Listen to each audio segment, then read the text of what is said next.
What do you think are the main challenges? Made a difference in What does it mean? very important. 150 years of humanitarian action.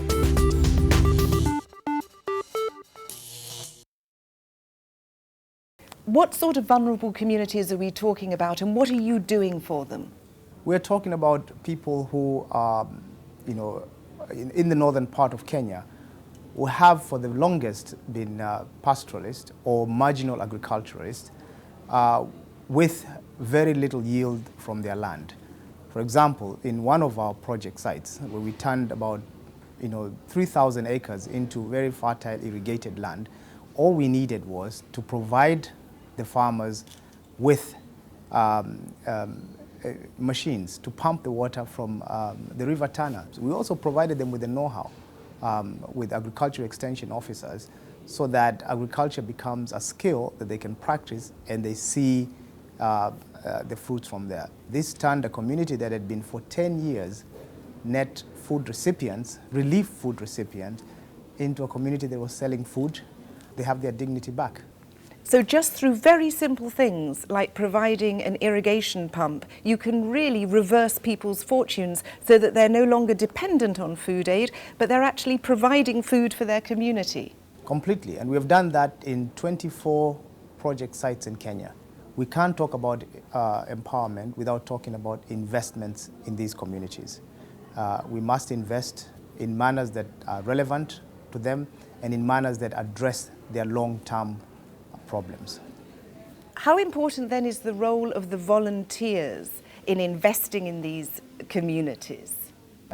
Well, the volunteers are part of these communities, and in terms of, in a way of trying to understand the communities, first and foremost, they play a critical role, because we are able to have very intimate conversation with people who are part of the community and also part of the Red Cross. So even after we finish the projects and we leave, the Red Cross is still there because our volunteers are there.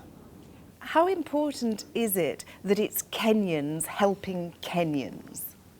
Well, this is a good shift. What we have done is we have now started to make sure that for every disaster, we tell Kenyans what is going on. We have seen Kenyan corporates who partnered with us in Kenyans for Kenya, very active in this endeavor. We were able to raise $10 million in 2 months from Kenya alone, with Kenyan corporates using Kenyan media, and that was money that could be used immediately, without bureaucratic issues of the aid chain. It's a massive project that you've got, empowering Kenyans. There must be some difficulties, though, along the way. People are always, in the first place, are doubtful. So, I think in Kenya what we have done, they're doubtful about, you've collected all this amount of money. Are you really doing what you said you are going to do? So we have, as much as possible, tried to be as transparent and accountable, making sure that all the information related to how the money is spent is in the public realm. Empowerment is really at the heart of your strategy at the Kenyan Red Cross. What lessons do you think you have for other Red Cross national societies? We have found that as we work these communities from abject poverty, from very vulnerable situations, there's more work in health, there's more work in water and sanitation, because they still have not reached the threshold for development.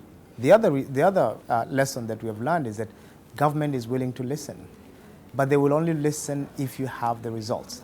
They listen to us not as activists, but as people with a special relationship with them.